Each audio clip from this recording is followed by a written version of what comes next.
যেই বান্দার ভিতরে মালিকের জিকির, ওই বান্দার কলব হলো জিন্দা।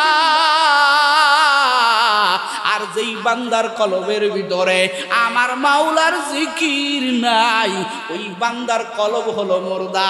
হাদিসটা মনে পড়ে গেল, একটু বলে সামন দিকে আগাই। নবী এই হাদিসটা বলেছেন, একদিনকে আমার মায়ার নবী কয়, ও সাহাবায়ে কেরাম, রোমক নামক 1,00,000 সৈন্যদের বিরুদ্ধে যুদ্ধ করতে হবে। কয় লক্ষ? কতক্ষণ? বেঈমানদের সংখ্যা কত? 1,00,000। তাও আবার অস্ত্র শস্ত্রে সুসজ্জিত, তাদের অস্ত্রের অভাব নাই। নবী এই কথা বলার পরে নবীর একজন সাহাবী হযরতে খালিদ রাদিয়াল্লাহু তাআলা দাঁড়ায় গেলেন। দাঁড়ায় কয়, নবী আমি 1,00,000 বেঈমানদের বিরুদ্ধে আমি মোকাবেলা করব। আমার নবী কয়, রে খালিদ, তুই তো বড় একা, ওই 1,00,000 বেঈমানদের বিরুদ্ধে তুই কেমনে যুদ্ধ করবি? এই কথা বলার পরে খালেদ দুই চোখের পানি সারিয়া দেয়া কয়, পয়গম্বর আপনিই তো বলেছেন যার কলবের ভিতরে আমার মাওলার জিকির, ওর কলব হলো জিন্দা। আর যার কলবে আমার মাওলার জিকির নাই, ওর কলব হলো মুর্দা। ও নবী আমার, আমি আমার মাওলার জিকির করি, আমার কলব জিন্দা। আর ওই 1,00,000 বেঈমান যতই ওদের অস্ত্র থাক, যতই ওদের সব কিছু ভালো থাক, ওদের কলবের ভিতরে কার জিকির নাই? জোরে কোন কার? আর জোরে কোন কার? আমার নবীরে বুঝায় দেয় খালেদ, কয়, ও নবী আমার, একজন জীবিত মানুষ 1,00,000 মৃত মানুষকে মারবে, এটা কোনো ব্যাপার? কথা কয় না? মরা মানুষ তো এমনিই মরা। তো নবীরে কয়, ও নবী আমার, আমার কলবে আমার মাওলার জিকির, আমার কলব জিন্দা। আর ওই বেঈমানদের কলবে মাওলার জিকির নাই, ওরা মুর্দা। আমি খালেদ একাই ওদের জন্য যথেষ্ট, একাই আমি ওদের জন্য যথেষ্ট। এজন্য জিকিরের দরকার আছে না নাই? এই কিস্তির ভিতরে পড়ে গেল, নিচে তো মল পায়খানা।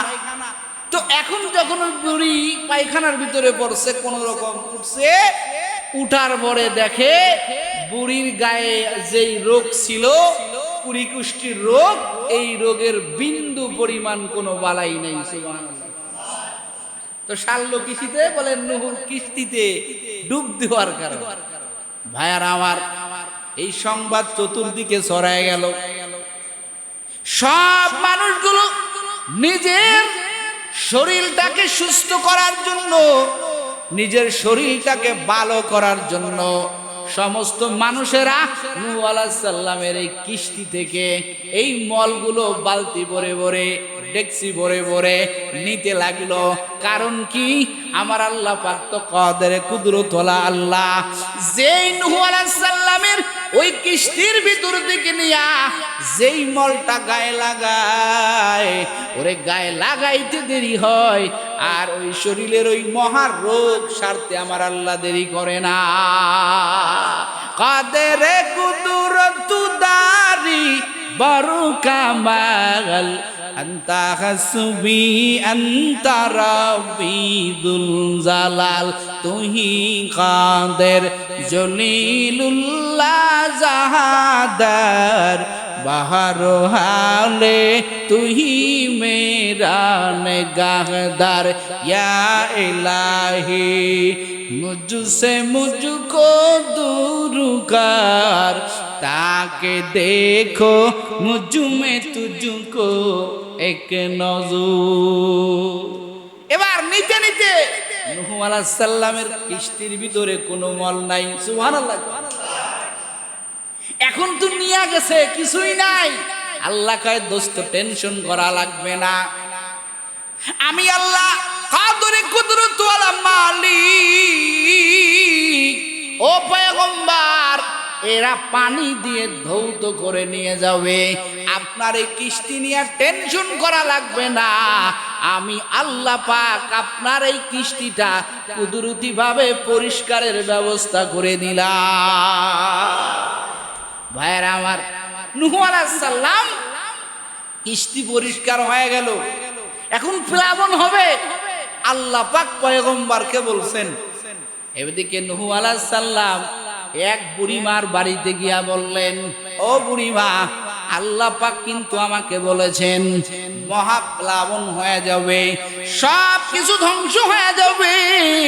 ও বুড়িমা, বুড়িবার কয়, ও পয়গম্বর নূহ রে, যখন প্লাবন শুরু হয়ে যাবে, আমি তো এই মরুভূমিতে থাকি, আমার কাছে কোনো মানুষ নাই, তুমি আমার একটু আগের থেকে অবগত করবা, অবগত করার পর তোমার ওই কিস্তিতে আমার একটু উঠাইয়া নিও। নূহ আলাইহিস সালাম বললেন, বুড়িমা ঠিক আছে, আপনার টেনশন করা লাগবে না, প্লাবন শুরু হওয়ার আগে আমি আপনাকে আমার কিস্তিতে ডেকে নিব। কিন্তু আল্লাহ পাকের কুদরত, প্লাবন শুরু হয়ে গেল।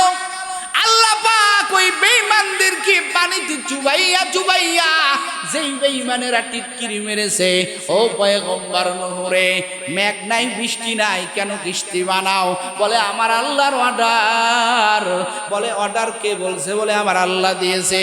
সবাই টিটকিরি মারে। কিন্তু যখন মহাপ্লাবন শুরু হয়ে গেল, নূহ আলাইহিস সালাম আল্লাহ পাকের অর্ডার অনুযায়ী ওই 40 জন তার উম্মতদেরকে নিয়া, সব প্রাণীকে এক একটা জোড়া করে নিয়া নূহ আলাইহিস সালাম তার কিস্তির ভিতরে উঠে গেলেন। ওই যে বুড়িমা বলেছিল আমার একটু আগের থেকে স্মরণ করায় দিও, কিন্তু পয়গম্বরের মনে নাই। দীর্ঘ 40 দিন পর্যন্ত এই পুরা পৃথিবীটা আমার আল্লাহ তলায়া দিলেন, ডুবায়া দিলেন। সব মানুষগুলো পানিতে চুপতে চুপতে ডুবতে ডুবতে মরে গেল। নূহ আলাইহিস সালামের কিস্তি, ও কলিজার টুকরা যুবকেরা, একদিন 2 দিন না রে বাবা, 40টা দিন পর্যন্ত নূহ আলাইহিস সালামের কিস্তিটা ভাসতে থাকলো। এই কিস্তিটা ভাসতে ভাসতে ভাসতে 40 দিন পরে গিয়া নূহ আলাইহিস সালামের কিস্তিটা জুদি নামক একটা পাহাড় আছে, যেটা এখন বর্তমান শ্রীলঙ্কায় অবস্থিত, এই পাহাড়ের কিনারায় গিয়া নূহ আলাইহিস সালামের কিস্তিটা বেঁধে গেল। নূহ আলাইহিস সালাম আবার নতুন করে তার উম্মতদেরকে নিয়া নূহ আলাইহিস সালাম আবার জমিনে নামবে। কিন্তু কিস্তি যখন সব পৃথিবী যখন তলায় গেল, নূহ আলাইহিস সালামের 3টা সন্তান ছিল। কয়টা? জোরে কোন কয়টা? 3টা। একজনের নাম ইয়াফেস, ইয়ার একজনের নাম হলো ইয়াফেস, হাম আর শাম। এই 3টা সন্তান ছিল। নূহ আলাইহিস সালামের এই 3 সন্তানের দ্বারা আবার পুরা পৃথিবীর ভিতরে আমার আল্লাহ আবার দিন জিন্দা করলেন। আমার আল্লাহ পাক রব্বুল আলামিন এই পয়গম্বর নূহ আলাইহিস সালামকে দ্বিতীয় আদম বলা হয়। কারণ কি? বলে এই পৃথিবীতে কোনো মানুষ ছিল না। আমরা যারা আছি ওই 40 জনের ভিতর থেকে যত পশু পাখি দেখতেছি, ওই নূহ আলাইহিস সালামের কিস্তির ভিতরে সব পশু পাখির এক একটা জোড়া করে উঠছিল। ওখান থেকে আবার পৃথিবী নতুন ভাবে শুরু হলো। এখন নূহ আলাইহিস সালাম 40 দিন পর্যন্ত পানি। নূহ আলাইহিস সালাম ওই বুড়িমার কথা মনে পড়ছে। মনে আছে আপনাদের? যেই বুড়িমা বলছিল যে প্লাবন শুরু হওয়ার আগে আমার একটু ডাকিও, আমি তোমার কিস্তিতে উঠব। পয়গম্বরের মনে বললেন, পয়গম্বর পাগলের মতো হয়ে গেছে। হায় রে, এক বুড়িমা ছিল, এই বুড়িমা আমার কিস্তিতে উঠার জন্য আমাকে আগের থেকে বলার কথা ছিল। নূহ আলাইহিস সালাম দৌড়ায় গেলেন মরুভূমির ভিতরে। আল্লাহর কি কুদরত! ও লক্ষ্মীপুরের মুসলমান, ও বড় লক্ষ্মীপুরের মুসলমান, ও কলিজার টুকরা যুবক, আল্লাহর কি কুদরত! নূহ আলাইহিস সালাম যাইয়া দেখে বুড়ির ঝুপড়িটা ওইভাবে আছে। নূহ আলাইহিস সালাম যাইয়া বুড়িকে সালাম দিলেন। বুড়িমা বলতেছে, নূহ রে, মহাপ্লাবন কি শুরু হইছে? নূহ আলাইহিস সালাম চমকে গেলেন। নূহ আলাইহিস সালাম কয়, বুড়িমা 40 দিন পর্যন্ত আমার কিস্তিটা পানির উপরে ছিল, আর আপনি বলতেছেন ও নূহ রে, মহাপ্লাবন কি শুরু হয়েছে নাকি? ও বুড়িমা, প্লাবন তো শেষ হয়ে গেছে, আপনি কি টের পান নাই? বুড়িমা কয়, ও নূহ রে, আমি টের পাইব কেমনে? কারণ আমি সব সময় আমার মাওলার জিকিরে লিপ্ত থাকি। हर गोरी देने को तू तैयार है, जो न मांगे उससे तू बेजार है। अल्लाह अल्लाह क्या मुबारक नाम है, अल्लाह अल्लाह आशिकों का काम है। जिक्रुल्लाह में क्या मजा है, जाकिरों से पूछियो, शाखे गुल में क्या मजा है, बुलबुली से पूछियो। বুড়ি কয়, ও পয়গম্বর নূহ, আমি তো আমার মাওলার জিকিরের ভিতরে লিপ্ত ছিলাম। আল্লাহু আকবার বলেন। আমি আমার মাওলার জিকিরের ভিতরে লিপ্ত ছিলাম। কোথার থেকে 40 দিন চলে গেছে, আমি বিন্দু পরিমাণ টের পাই নাই। নূহ আলাইহিস সালাম কয়, বুড়িমা, আমার আল্লাহর কুদরত বাঁচানোর মালিক কে? আরো আস্তে কোন কে? আরো জোরে বলেন কে? আমার আল্লাহ পাক যাকে বাঁচাইবেন পৃথিবীর কেউ তাকে মারতে পারবে না। আর আমার আল্লাহ পাক যাকে মারবেন পৃথিবীর সব ডাক্তার মিলে যদি ওই লোকটাকে বাঁচাইতে চেষ্টা করে, পারবে? কতক্ষণ পারবে? পারবে না। এই জন্য বান্দা তুমি আল্লাহর হয়ে যাও, সময় পাইলেই কলবের ভিতরে জিকির লাগায়া দাও। আল্লাহ পাকের জিকির করো, ভোর রাতে আল্লাহ পাকের জিকির করো, সকাল সন্ধ্যায় আল্লাহ পাকের জিকির করো। জিকির করলে মানুষের কি হয় বলে, মানুষের কলব তরুতাজা হয়ে যায়। এটা আলাদা একটা চ্যাপ্টার। তবে নবীর একটা হাদিস শুনেন, যেই বান্দার ভিতরে মালিকের জিকির, ওই বান্দার কলব হলো জিন্দা। আর যেই বান্দার কলবের ভিতরে আমার মাওলার জিকির নাই, ওই বান্দার কলব হলো মুর্দা। হাদিসটা মনে পড়ে গেল, একটু বলে সামন দিকে আগাই। নবী এই হাদিসটা বলেছেন। একদিনকে আমার মায়ার নবী কয়, ও সাহাবায়ে কেরাম, রোমক নামক 1 লক্ষ সৈন্যদের বিরুদ্ধে যুদ্ধ করতে হবে। কয় লক্ষ? কতক্ষণ? বেঈমানদের সংখ্যা কত? 1 লক্ষ। তাও আবার অস্ত্র শস্ত্রে সুসজ্জিত, তাদের অস্ত্রের অভাব নাই। নবী এই কথা বলার পরে নবীর একজন সাহাবী হযরতে খালিদ রাদিয়াল্লাহু তাআলা দাঁড়ায় গেলেন। দাঁড়ায় কয়, নবী, আমি 1 লক্ষ বেঈমানদের বিরুদ্ধে আমি মোকাবেলা করব। আমার নবী কয়, রে খালিদ, তুই তো বড় একা, ওই 1 লক্ষ বেঈমানদের বিরুদ্ধে তুই কেমনে যুদ্ধ করবি? এই কথা বলার পরে খালেদ 2 চোখের পানি সারিয়া দেয়া কয়, পয়গম্বর, আপনিই তো বলেছেন যার কলবের ভিতরে আমার মাওলার জিকির, ওর কলব হলো জিন্দা। আর যার কলবে আমার মাওলার জিকির নাই, ওর কলব হলো মুর্দা। ও নবী আমার, আমি আমার মাওলার জিকির করি, আমার কলব জিন্দা।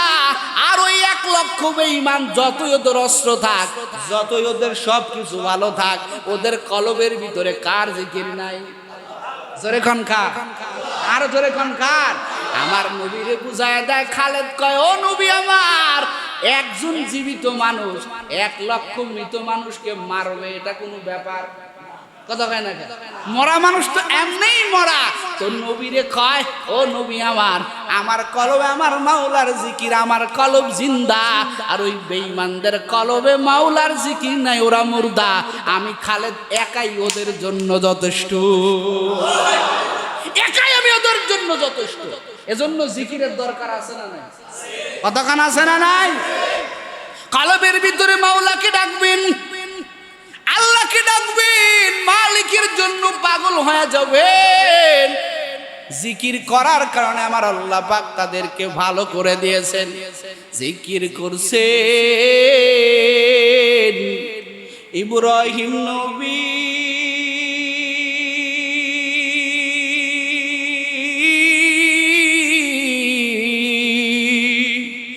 নমরুদেরা গুনে পড়ি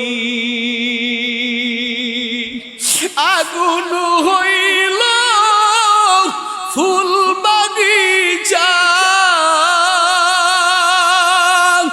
আগুন হইল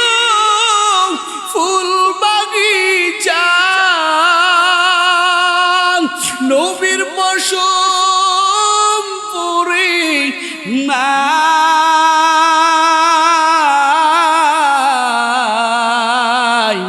হামেশা জিকির করো মুমিন, গাফেল থাইকো না। হামেশা জিকির করো মুমিন, গাফেল থাইকো না। জিকির করছেন মুসা নবী,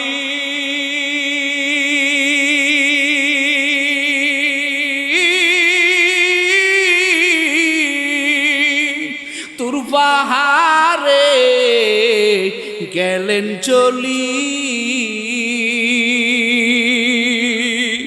খুদার নূরে পাহাড় জ্বলল। আল্লাহু আকবার বলেন। খুদার নূরে পাহাড় জ্বলল, নবী মুসা জ্বলে না।